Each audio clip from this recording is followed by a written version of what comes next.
ಈ ದ್ಯಾವರ ಅಂತಕ್ಕಂಥದ್ದಾಗ್ಬೋದು, ಪೂಜೆ ಕಾರ್ಯಕ್ರಮಗಳಾಗ್ತಕ್ಕಂಥ ಒಂದು ಕಾರ್ಯಕ್ರಮ ನಡೀತಾ ಇತ್ತು. ಕಾರಣಾಂತರಗಳಿಂದ ಈ ದೇವಸ್ಥಾನ ಪೂಜೆಗಳಲ್ಲಿ ನಿಂತೋಗಿರ್ತಕ್ಕಂಥದ್ದನ್ನು ನಾವು ಕಾಣ್ತಾ ಇದ್ವಿ.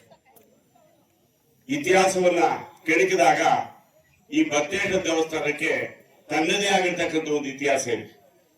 ಚೋಳರ ಕಾಲದಲ್ಲಿ 10ನೇ ಶತಮಾನದಲ್ಲಿ ಈ ದೇವಸ್ಥಾನವನ್ನು ನಿರ್ಮಾಣ ಮಾಡಿದ್ರು ಅಂತಕ್ಕಂಥದನ್ನ ಇವರು ಕೂಡ ಬ್ರಿಟಿಷ್ ಕಾಲದಲ್ಲಿ 1908ನೇ ಗೆಜೆಟ್ ನಲ್ಲಿ ಕೂಡ ನೋಟಿಫಿಕೇಶನ್ ಆಗಿರ್ತಕ್ಕಂಥದ್ದು ಒಂದು ಹಳೆ ಇತಿಹಾಸ.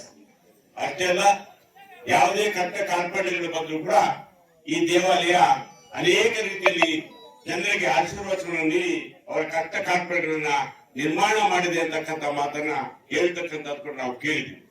ಅದೇ ರೀತಿಯಲ್ಲಿ ಈ ಸಂದರ್ಭದಲ್ಲಿ ನಮ್ಮ ಪಾದರಾಜ ಮಠದ ಸುಧೀಂದ್ರ ಸ್ವಾಮೀಜಿ ಅವರು ನೆಲೆಸ್ಕೊಳ್ತಕ್ಕಂಥದ್ದು ಒಂದು ಆದ್ಯ ಕರ್ತವ್ಯವಾಗಿದೆ. ಯಾಕಂತಂದ್ರೆ ಅವರು ಬಂದು ಈ ಜಾಗವನ್ನು ನೋಡಿದಾಗ ಇಲ್ಲಿ ಯಾವುದೋ ಒಂದು ವೈಬ್ರೇಷನ್ ಪವರ್ ಇದೆ ಮತ್ತು ಯಾವುದೋ ಒಂದು ಶಕ್ತಿ ಇದೆ, ಈ ದೇವಸ್ಥಾನವನ್ನು ನಿರ್ಮಾಣ ಮಾಡಿ ಅಂತಕ್ಕಂಥ ಮಾತನ್ನು ಹೇಳಿ ಮೊದಲಿಗೆ ದೇಣಿಗೆಯನ್ನು ಕೊಟ್ಟಿರ್ತಕ್ಕಂಥ ಕೀರ್ತಿ ಕೂಡ ಪಾದರಾಜ ಮಠದ ಇತಿಹಾಸದಲ್ಲಿದೆ. ಯಾಕಂದ್ರೆ ದಾಸ ಸಾಹಿತ್ಯವನ್ನ ಹುಟ್ಟಿದ್ದೇ ಪಾದರಾಜ ಮಠ, ನಮ್ಗೆಲ್ಲ ಕೂಡ ಗೊತ್ತಿದೆ.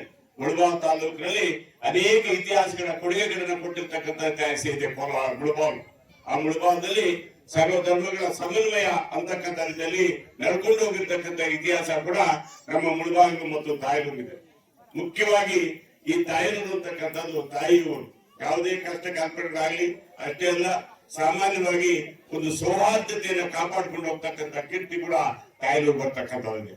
ಈ ದೇವಸ್ಥಾನ ನಿರ್ಮಾಣ ಮಾಡಬೇಕಾದ್ರೆ ಎಲ್ಲರೂ ಕೂಡ ಕೆಲವರು ಕಡೆ ಏನಾಗ್ತದೆ, ಒಂದೇ ಸಮುದಾಯ ಕೈ ಜೋಡಿಸಿ ಮಾಡಿರ್ತಕ್ಕಂಥದ್ದನ್ನು ನಾವು ನೋಡ್ತಾ ಇದ್ವಿ.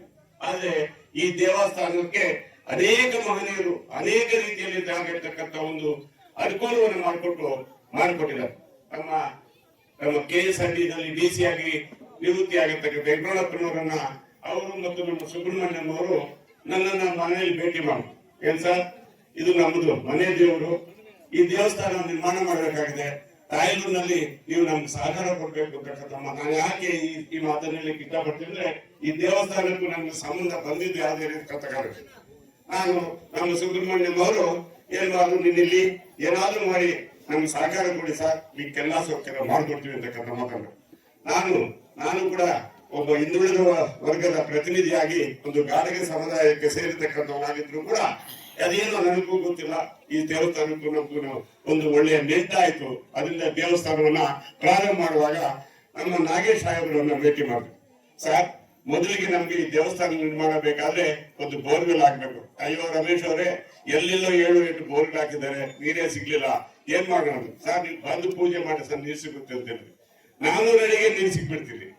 ಈಗ ಏನಾಗ್ತಾ ಇದೆ ಅಂದ್ರೆ, ಬರೀ ದೇವಸ್ಥಾನಕ್ಕೆ ನೀರಲ್ಲ, ತಾಯಲೂರಿನ ಒಂದು 3 ಬ್ಲಾಕ್ಗಳಿಗೆ ಈ ದೇವಸ್ಥಾನ ಈ ಕಡೆಯಿಂದ ಲೈನ್ ಹಾಕಿ ನೀರು ಕೊಟ್ಟಿರ್ತಕ್ಕಂಥದನ್ನ ನಾವು ಕಾಣ್ತಾ ಇದ್ವಿ.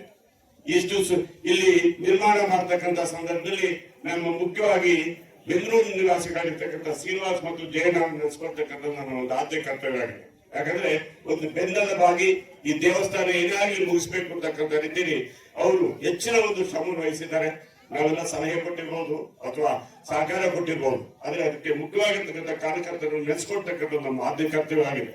ಯಾಕಂತಂದ್ರೆ ಸಾಕಷ್ಟು ಕಡೆ ಏನಾಗುತ್ತೆ, ಅನೇಕ ದೇವಾಲಯಗಳನ್ನು ನಿರ್ಮಾಣ ಮಾಡ್ತಾರೆ, ಆದ್ರೆ ದೇವಾಲಯಗಳನ್ನ ನಿರ್ವಹಣೆ ಮಾಡ್ತಕ್ಕಂಥದ್ದು ಕೊರತೆ ಬರ್ತಕ್ಕಂಥ ರೀತಿಯಲ್ಲಿ ನಾನೊಂದು ಸಲಹೆಯನ್ನು ಕೊಟ್ಟೆ. ಬಿಡಪ್ಪ, ದೇವಸ್ಥಾನ ನಿರ್ಮಾಣ ಮಾಡೋದು ಮುಖ್ಯ ಅಲ್ಲ, ಈ ದೇವಸ್ಥಾನಕ್ಕೆ ಏನಾದ್ರೂ ಒಂದು ರೀತಿಯಲ್ಲಿ ಆದಾಯ ಬರ್ತಕ್ಕಂಥ ಒಂದು ಕಾರ್ಯಕ್ರಮವನ್ನು ಮಾಡೋಣ ಅಂತಕ್ಕಂಥ ಒಂದು ರೀತಿಯಲ್ಲಿ ಈ ಮುಂದೆ ಇರ್ತಕ್ಕಂಥ ಒಂದು ಉದ್ದವಾಗಿರ್ತಕ್ಕಂಥ ಒಂದು ಸಮುದಾಯವನ್ನು ನಿರ್ಮಾಣ ಮಾಡ್ಲಿ. ಅದೇ ರೀತಿಯಲ್ಲಿ ನಮ್ಮ ಕೊತ್ತೂರು ಮಂಜುನಾಥ್ ಅವರು ನಡೆಸ್ಕೊಳ್ತಕ್ಕಂಥ ಒಂದು ಆದ್ಯ ಕರ್ತವ್ಯ ಆಗಿದೆ. ಯಾಕಂದ್ರೆ ಈ ದೇವಸ್ಥಾನ ಪ್ರಾರಂಭದಲ್ಲಿ 5 ಲಕ್ಷ ರೂಪಾಯಿ ದೇಣಿಗೆಯನ್ನು ಕೊಟ್ಟಿರ್ತಕ್ಕಂಥದನ್ನ ನಾವು ನೆನೆಸ್ಕೊಳ್ಬೇಕಾಗಿತ್ತು, ನಮ್ಮ ಕರ್ತವ್ಯ ಆಗಿದೆ.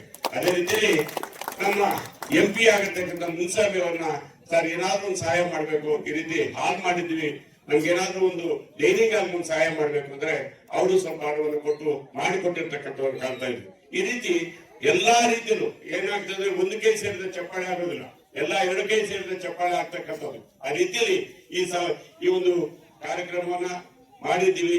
ಈ ದೇವಸ್ಥಾನ ನಿರ್ಮಾಣ ಆಗಿದೆ. ಈ ದೇವಸ್ಥಾನ ಯಾಕಂದ್ರೆ ಸ್ವಾಮೀಜಿಗಳು ಹೇಳ್ತಾರೆ, ಆವಾಗಲೇ ಸಮಯ ಜಾಸ್ತಿ ಆಗ್ತದೆ. ಯಾಕಂದ್ರೆ ನಾವು ಮಾತಾಡ್ತಕ್ಕಂಥದ್ರಲ್ಲಿ ಎಷ್ಟೊತ್ತಾದ್ರೂ ಮಾತಾಡ್ತೀವಿ. ಆದ್ರೂ ಕೂಡ ನಾನು ಒಂದು ಸಂಕ್ಷಿಪ್ತವಾಗಿರ್ತಕ್ಕಂಥ ಈ ದೇವಸ್ಥಾನದ ಇಲ್ಲಿ ಅಲ್ಲಿ ಮತ್ತೊಂದು ಜಾಗ ಇದೆ. ಅದು ಅಲ್ಲೇ ಕೊನೆಗೊಂಡು ಸುಮಾರು 200 ಶಿಲಾಶಾಸನಗಳಿದೆ, ಸುಮಾರು ಇದೆ. ಇವತ್ತು ನಾನು ಅಲ್ಲೆಲ್ಲ ಕೂಡ ಕ್ಲೀನ್ ಮಾಡಿಸಿ ಅಲ್ಲಿ ಅದೇ ದೇವಸ್ಥಾನ ಇರ್ತಕ್ಕಂಥದ್ದು. ಈ ದೇವಸ್ಥಾನ ಕಟ್ಟಬೇಕಾದ್ರೆ ನಾವು ಧರ್ಮಸ್ಥಳದಲ್ಲಿ ಅಷ್ಟಮಂಗಳ ಪೂಜೆಯನ್ನು ಮಾಡಿ ಇಲ್ಲಿ ದೇವಸ್ಥಾನ ನಿರ್ಮಾಣ ಮಾಡಬಹುದಾ ಮಾಡಬಾರ್ದು ಅಂತಕ್ಕಂಥದ್ದನ್ನು ನಮ್ಮ ಶ್ರೀನಿವಾಸ್ ಅವರು ಆ ಕೆಲಸ ಮಾಡಿದಾಗ ಇಲ್ಲಿ ನಿಜವಾಗ್ಲೂ ಕೂಡ ಅಭಿವೃದ್ಧಿ ಆಗ್ತದೆ, ದೇವಸ್ಥಾನ ನಿರ್ಮಾಣ ಮಾಡಲಿ ಅಂತಕ್ಕಂಥ ಮಾತನ್ನು ಹೇಳಿದಾಗ ಅದರ ಒಂದು ಜವಾಬ್ದಾರಿಯನ್ನು ವಹಿಸ್ಕೊಂಡು ಮಾಡಿದ್ದೀವಿ. ಈ ಒಂದು ಕಾರ್ಯಕ್ರಮ ಈ ದೇವಸ್ಥಾನ ನಿರ್ಮಾಣಕ್ಕೆ ಎಲ್ಲಾ ರೀತಿಯಿಂದ ಸಹಕಾರ ಕೊಟ್ಟಿರ್ತಕ್ಕಂಥವರೆಲ್ಲ ಕೂಡ ನೆನೆಸ್ಕೊಳ್ತಕ್ಕಂಥ ನಮ್ಮ ಆದ್ಯ ಕರ್ತವ್ಯ. 5 ಮೂಟೆ ಆಗ್ಬೋದು, 10 ಮೂಟೆ ಆಗ್ಬೋದು, 100 ಮೂಟೆ ಆಗ್ಬೋದು, ಅಥವಾ ಹಣ ಸಹಾಯ ಮಾಡಿರ್ಬೋದು, ಎಲ್ಲರ ಸಹಕಾರದಿಂದ ಈ ದೇವಸ್ಥಾನ ನಿರ್ಮಾಣ ಆಗಿದೆ. ಈ ದೇವಸ್ಥಾನವನ್ನ ನಿರ್ವಹಿಸಿಕೊಂಡು ಹೋಗ್ತಕ್ಕಂಥ ಜವಾಬ್ದಾರಿ ಸಮುದಾಯದವರು ಕೂಡ ಜವಾಬ್ದಾರಿ ತಗೋಬೇಕಾಗಿದೆ. ಕಾರಣ ಅಂತಂದ್ರೆ ಇಷ್ಟು ವಿಶಾಲವಾಗಿರ್ತಕ್ಕಂಥ ಜಾಗ. ಇನ್ನ ಮೊನ್ನೆ ನಾಗೇಶ್ ಸಾಹೇಬ್ ಹೇಳ್ತಕ್ಕಂಥದ್ದು ಏನಂದ್ರೆ ಸುಮಾರು ಈ ದೇವಸ್ಥಾನಕ್ಕೆ ಸೇರಿದ ಇನ್ನೂ ಎಷ್ಟು ಸಾಕಷ್ಟು ಜಮೀನು ಇದೆ.